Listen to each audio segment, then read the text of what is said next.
Cocoon is the film that made Hollywood realize old people could carry a blockbuster, a sci-fi fable about retirement, immortality, and an alien offer nobody saw coming. But the version you saw almost never existed. Today we're uncovering 16 hidden truths about Cocoon 1985, including the on-set knockout nobody talked about and the $2,500 gamble that launched one of the most surprising Oscar wins of the decade. No way, because I'm interested in the characters and I'm interested in the story that those characters have to... You like characters, really?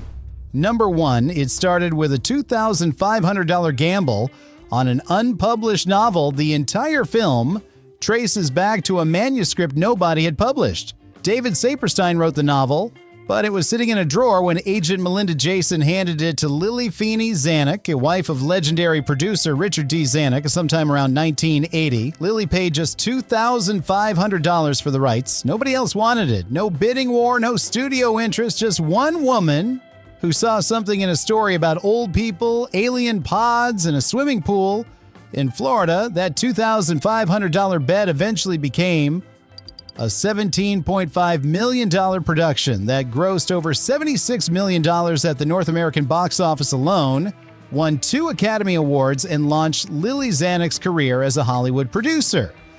Not a bad return on a story nobody else bothered to read. Number 2, Robert Zemeckis was fired before he ever shot a frame. Ron Howard wasn't the first director attached to Cocoon. Robert Zemeckis spent roughly a year developing the film and had done serious work on getting it ready to shoot. Then Fox pulled the plug on him. The reason was test screenings for Romancing the Stone. Fox executives watched early footage and thought it looked like a disaster. Their confidence in Zemeckis collapsed on the spot. The studio told him flat out, "We can't give you a $15 million movie. You're off Cocoon." What happened next is one of cinema's great ironies. Romancing the Stone became a massive hit. And the same year Cocoon opened in theaters, Zemeckis released Back to the Future, one of the most beloved films ever made. Fox fired the wrong director at exactly the wrong moment. Number 3, Wilford Brimley was 49 years old and had to be aged up. When you watch Cocoon, you assume Brimley is somewhere in his 70s. He isn't. He was 49 when he was cast as Ben Luckett and turned 50 during filming. He was at least 20 years younger than any of the other actors playing retirees around him. To make him look the part, the makeup team bleached his hair and mustache white, painted fake liver spots on his skin, and added wrinkles. The performance did the rest. Brimley played the role so convincingly that he spent the next decade being cast as old men, including another retiree the following year on the NBC series Our House. His Cocoon age has since become an internet meme called the Brimley Cocoon line, a countdown tracking when celebrities reach the exact age he was when the film opened. Number 4, Hume Cronyn actually knocked a man out cold. There's a scene in Cocoon where Joe, played by Hume Cronyn, punches a young orderly. It's a quick moment. It was supposed to be an air punch, a staged swing that misses cleanly. Instead, Cronyn connected. The orderly was Clint Howard, Ron Howard's younger brother. He went down cold. What the production didn't fully account for was Cronyn's history. He had been a Golden Gloves boxing contender decades earlier and had lost sight in one eye along the way. Without full depth perception, he misjudged the distance on the swing. A right cross, as Steve Guttenberg later wrote in his memoir, is a right cross regardless of the age of the man throwing it. Clint Howard was unconscious on the floor of his brother's film set. Production paused until he came around. Number 5, Wilford Brimley was difficult, and Ron Howard knew it from day one. Ron Howard has described the Cocoon set as one of his most challenging directing experiences. Brimley was improvisational, unpredictable, and had no interest in performing the same way twice.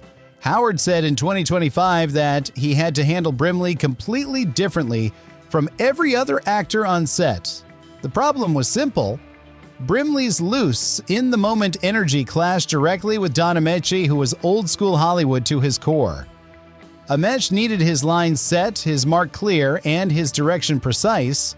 He didn't know how to improvise and froze up when Brimley went off script. Howard's solution was to quietly slip Ameche pre-written jokes and lines that he could deliver, as if they were spontaneous. Ameche never knew the difference. Howard said Brimley brought genuine honesty to the film and that he made it his mission not to let Brimley make the set too toxic for everyone else.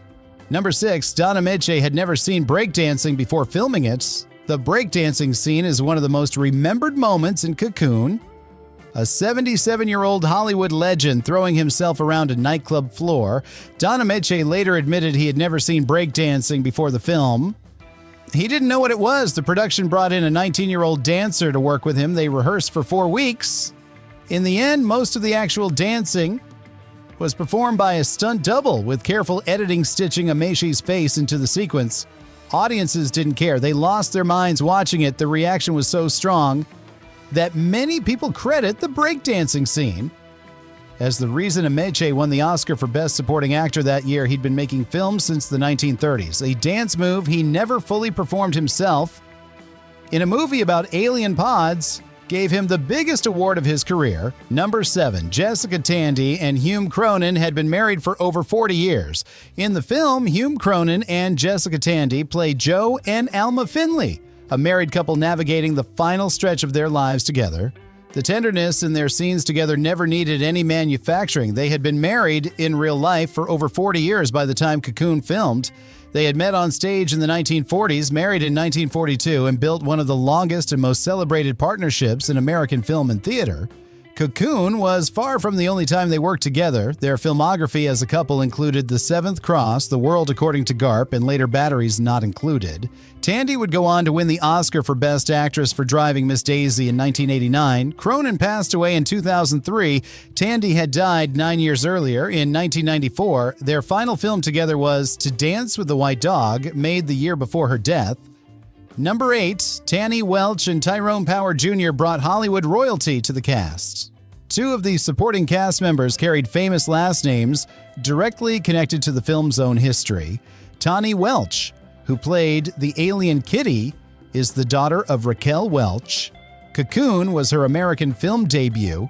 Tyrone Power Jr., who appears in a smaller role, is the son of the classic Hollywood star Tyrone Power.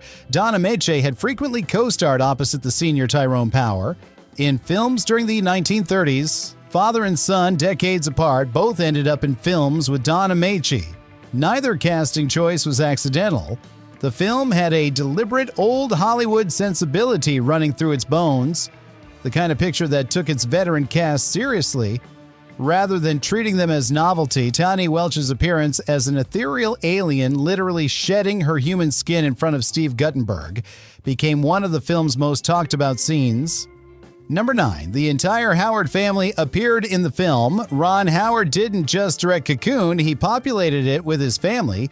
His father, Rance Howard, plays a police detective with actual screen time. His mother, Jean Howard, appears in an uncredited background role among the retirement home residents, and his younger brother, Clint Howard, plays an orderly named John Dexter. Clint Howard is the same orderly Hume Cronyn knocked unconscious during filming, so the director's brother spent part of the production being punched out by one of the cast while the director stood nearby. Ron Howard has a long history of placing his family in his films, going back to his years in front of the camera himself as Opie on The Andy Griffith Show, and later as Richie Cunningham on Happy Days. By Cocoon, he was already establishing the habit that would continue across decades of filmmaking. His family is a quiet, recurring presence in every world he builds. Number 10, the Florida Coast Guard investigated the production as a possible Russian submarine. Filming Cocoon on location in Florida generated more than one unexpected incident with local authorities.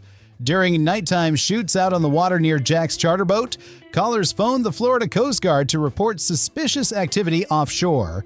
Their theory was a possible Soviet submarine operating in American coastal waters. It was Ron Howard's film crew.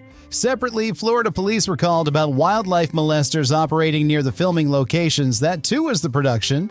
The combination of nighttime boats, underwater equipment, and a large crew moving around the Florida coast in the early hours created exactly the kind of activity that looked alarming to anyone who didn't know what they were looking at. The Cold War was still very much alive in 1984. A film crew operating at night on the Gulf of Mexico was, apparently, a credible enough threat to warrant a Coast Guard call. Number 11, Steve Guttenberg took a pay cut to make the film. Steve Guttenberg was at the peak of his career in 1984. Police Academy had just made him a star. He had options and a going rate. For Cocoon, he worked for less than his standard fee because he wanted to be in the film badly enough to take the financial hit. Two things drove the decision. He loved the script, and he wanted to work with Ron Howard, who was coming off the success of Splash and building a reputation as one of the most reliable directors in Hollywood. Guttenberg's role as Jack Bonner is smaller than you might remember. The film's real weight sits with the older cast members. But Guttenberg's easy charm and boyish energy gave the film a vital connective thread between the human world and the alien visitors. Howard needed someone audiences would naturally trust. Guttenberg brought that without effort. Number 12, Industrial Light and Magic built the alien effects and won the Oscar for it. The visual effects on Cocoon were designed and built by Industrial Light and Magic, the effects house George Lucas founded for Star Wars. The alien beings, glowing energy creatures beneath their human-looking skin, required entirely practical techniques.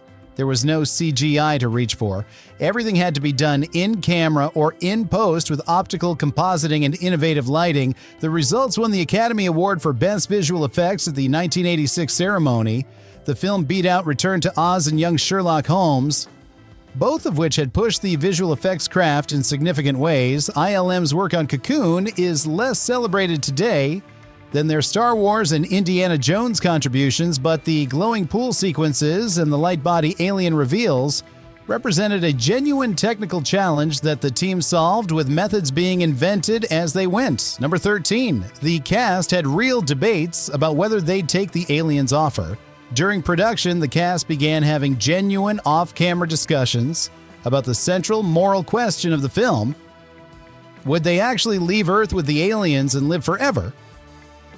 Ron Howard later recalled that these conversations became surprisingly intense and deeply personal. Maureen Stapleton was completely against it. The idea of leaving her life, her family, and her world behind held no appeal for her, regardless of what immortality offered. Don Ameche said he would be first in line, no hesitation at all. The disagreement mirrors the film's own internal debate, where the characters split along exactly those lines. The cast wasn't performing the philosophical conflict, they were living it. Howard recognized that this genuine tension between the actors and two people who actually disagreed about one of life's biggest questions gave the film an emotional honesty that couldn't have been scripted or directed into existence. Number 14. Don Ameche had been out of the spotlight for years before this. Don Ameche was a genuine Hollywood star in the 1930s and 1940s. He made films with the biggest names in the industry and was known as one of the most reliable leading men of his era. Then the work dried up. For stretches of the 1950s, 60s, and 70s, he was largely absent from screens. Cocoon was a comeback, and it landed harder than anyone expected. Playboy named Ameche one of America's 10 sexiest men.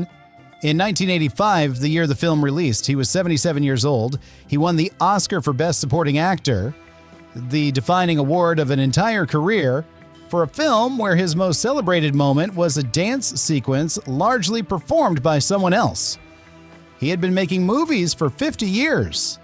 It took alien pods and a breakdancing double in a Florida nightclub to give him the biggest night of his professional life. Number 15.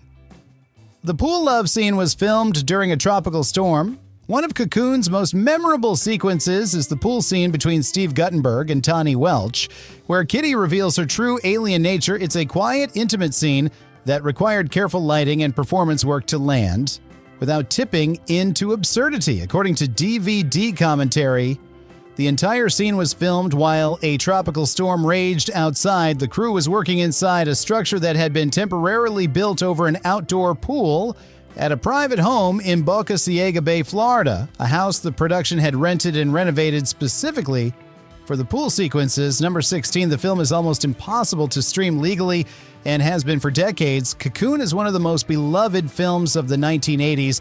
It made $76 million domestically. It won 2 Oscars. It starred some of the most respected actors of the 20th century. And for years, it has been almost completely unavailable to watch legally. No major streaming platform carries it. No subscription service has it in rotation. if you don't own a physical copy, VHS, DVD, or Blu-ray, finding it legally is a serious hunt. Fans have noted for years that a PG-13 film from a major studio directed by one of Hollywood's most successful filmmakers has effectively vanished from the modern viewing landscape.